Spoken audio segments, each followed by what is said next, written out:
Hi everybody, I'm Torie Robinson and we have an unplanned Epilepsy Sparks Insights Ukraine special. With the war, there are indirect casualties. People in Ukraine cannot access their epilepsy medications, and those who used to have controlled epilepsy are now having seizures, status epilepticus, and some are dying. We bring you news on what is happening right now. I'd love to introduce you today to Donna Walsh, who's the CEO of the International Bureau for Epilepsy. Donna, please tell everybody about yourself. Hi everybody, as Torie said, I'm Donna Walsh and I just took over as Chief Executive Officer at IBE in January, so I'm claiming to be a newbie, but I have been here 2 months at this point. Before that, I worked for 10 years as Executive Director at the European Federation of Neurological Associations, so I've been in the neurology field, or the field of brain health, for the most part of my career, but I'm really enthusiastic about working specifically on epilepsy, hopefully for equally as long as I was within EFNA. And as you can maybe hear from my accent, I'm Irish, so I'm based just outside of Dublin in Ireland, and pleased to be speaking to you today, Torie. Okay, regarding the Ukraine conflict, what have you, as an individual and an organisation, been up to try and help this situation? Yeah, so as the International Bureau for Epilepsy, we're a global organisation, but actually the majority of our chapters, who are essentially our member organisations, are based within the European region. And we do actually have a chapter within Ukraine itself, the Ukrainian Bureau for Epilepsy. So our European Regional Executive Committee, really did want to do something to respond to the crisis in Ukraine, and specifically looking at addressing the needs of people with epilepsy. So I suppose for us, the first port of call was trying to assess what was the needs of people with epilepsy in Ukraine. And no surprise, the biggest need seemed to be access to anti-seizure medicines. So a lot of people with epilepsy were not able to access their treatment. And we know that if people can't access their treatment, then that can be huge in terms of the impact it has on those individuals. So we started to think, how are we as an international organisation representing people with epilepsy going to be able to respond to this? And we reached out to our colleagues at the International League Against Epilepsy and started to make inquiries through some of the major humanitarian NGOs who we knew had a presence on the ground in Ukraine. Unfortunately, what we found out was that anti-seizure medicines weren't included in the emergency packs that were sent by many of these groups in the first phase of the response. And that's generally crazy. I think generally the first phase of response is around getting emergency medicines into a country. So things like painkillers, antibiotics, the types of treatments that can, I suppose, cure or treat some injuries or illnesses that result on the back of war or conflict or natural disaster. These are emergency drugs. Exactly. I just think that they're not recognised as such. So they're not bandages, it's not antibiotics. But the thing is, if we don't have, and I say we, referring to people affected by epilepsy in any country, if we don't have the drugs, anti-seizure medications, then we can go and have seizures, status epilepticus, and potentially die. So they're equally important. Absolutely, and this I think is an issue across the board for people with various sort of chronic or long-lasting illnesses. So you talk to people with diabetes who now have no access to insulin, or people who are affected by cancer maybe and cannot access the treatment that they need. And often we forget those people who are living with chronic conditions during an emergency because we're dealing with the emergency that's in front of us, and we forget about the people who are behind it. I mean, it's often said, you think of a broken leg, oh gosh, let's fix that, let's help that person. But I was talking to somebody yesterday and thinking of people who are on some, antiretroviral. Imagine if you've got HIV and you're not getting those drugs to stop, the HIV from developing into something worse. Or there are just so many diseases, and I think that people need to realise that epilepsy comes under that. I actually collected my drugs just 2 days ago. I walked down the road and just picked them up, and I was thinking, that is what should be happening in Ukraine right now, and it's not.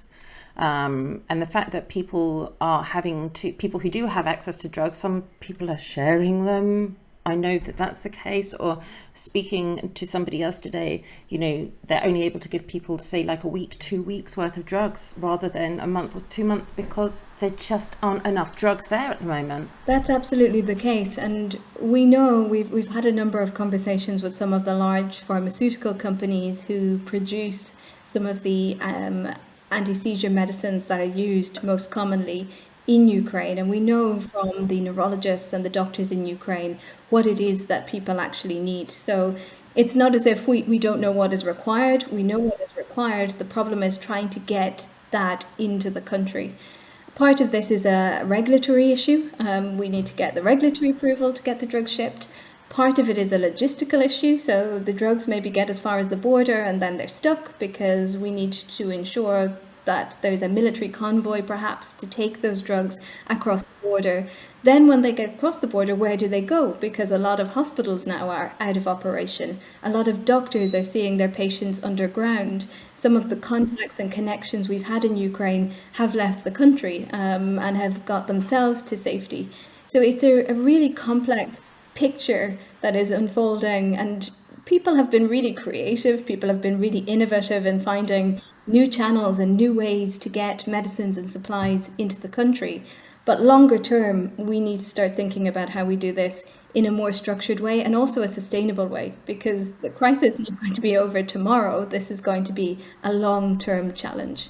As in years, as we mentioned before, I spoke to a clinician who had to leave Ukraine with her 2 young children, and is now not even in the closest country, but she's elsewhere in Europe, and people are so unevenly distributed. And then also something else for listeners, viewers, that you mentioned earlier, Donna, was that often people affected by diseases such as the epilepsies, they're not the people who are going to leave, because they might have physical restrictions as well, or they might just not literally neurologically or psychologically be up to moving for many, many different reasons. Is that right? That's absolutely true.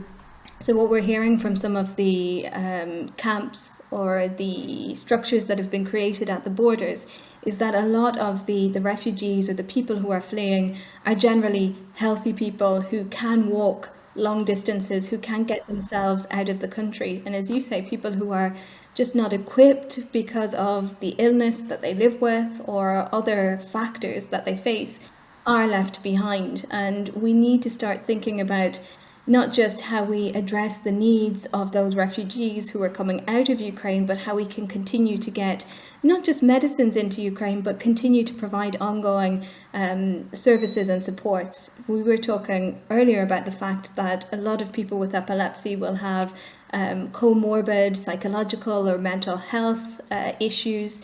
How can we ensure that that aspect of a person's well-being is looked after, particularly in a traumatic situation like war? What about the comorbidities? Maybe some of these are new comorbidities because people have been caught up in attacks and have sustained injuries. So I think we really need to think about this more holistically and not just think about, okay, let's package up boxes of medicines and ship them, because that's only one element of a much bigger issue that needs to be solved. And continuing with that, you've made me think of people I know, with the common comorbidities such as cerebral palsy, who might struggle to move to get over the border, or learning difficulties, who might be challenged intellectually. There are so many, oh my goodness, autism. A lot of people, I have a friend with autism, and she can't stand noise, or extreme noise. What is happening? Like, there are explosions. And then things like that can trigger seizures. And then you get stuck in this circle. So this is why, anyway, listeners, viewers, this is why we need support for these people. Now, could you tell us exactly, Donna, what's been happening with IBE that people can help with? So people being your average Joe, if there is such a thing, or clinicians, politicians. What can we do? So one of the things that we're doing now as IBE is creating an online space where we can really promote and disseminate the services and supports that are being created in Ukraine, but also outside of Ukraine for people with epilepsy. So as I mentioned earlier, we brought our chapters together to talk about what they were doing and how we could support that. And a lot of them have already been really, really busy, whether that's in sourcing and shipping medications. Some of them are translating some of their leaflets into Ukrainian so that people who come into the country have access to documents that basically tell them where they can go to access care or where they can go for other types of support services that they might need. But the problem is, that's all fragmented across the continent. So what we'd like to do is really build a repository where all of that excellent work that's happening to address the conflict in Ukraine, the war in Ukraine, is housed. And I think it's important as well that that is accessible in a public online space and not just, in a corner of the IBE website, because Correct. people need to be able to find it. It needs to be visible. It needs to be out there. And I think social media is the obvious place for that to happen. So that's something that we're building at the moment. It's not something that exists as yet. And I guess what we need at this point are people to help us with that. So anyone who might be interested, who has some interest or expertise in the social media space, who'd be prepared to give up a couple of hours a week to get involved in that, we would really want to hear from. The other thing we need is help with translation, because a lot of people who are leaving Ukraine, who are still in Ukraine, don't speak any other language.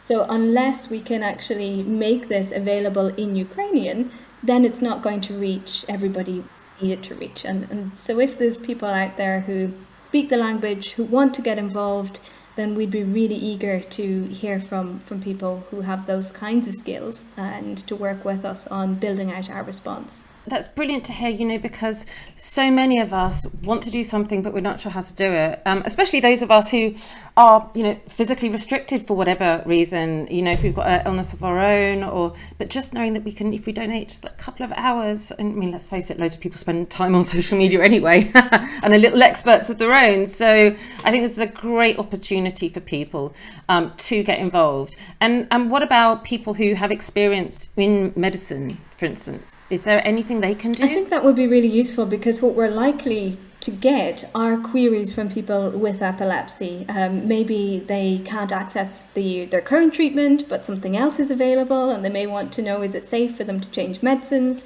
You may find that there are people who have concerns about, increasing number of seizures, because as you said, seizure threshold is likely to be decreased because people are hungry, they're not sleeping, they're stressed and they're anxious. So, the level of seizures is likely to go up, and people may have questions or concerns about that.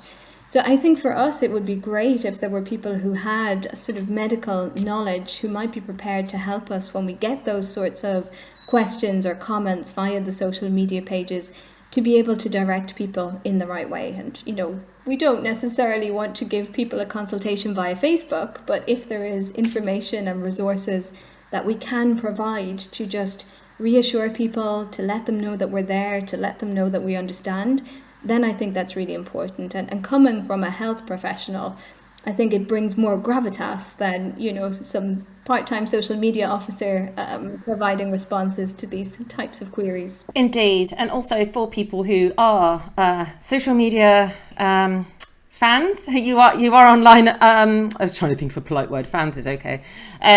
When you are online a lot, it'll be great for us to be able to have a name or email address to actually forward people with questions to. Because of course, should we not be medical professionals, we are not authorised clinically or morally really to answer these questions. So that would be really useful for us. And that is something we'll also likely set up in the coming weeks, is a dedicated email address whereby people who do have questions or concerns, who are in Ukraine or who are fleeing Ukraine, can get in touch with us and would be answered then by people who are well equipped to answer those kinds of questions, whether it's directing people internally in the country or providing support to people who've ended up in another country across Europe and signposting them maybe to our relevant member organisation in that part of the world. So, we have to be careful, I guess, as IBE, that we manage expectations.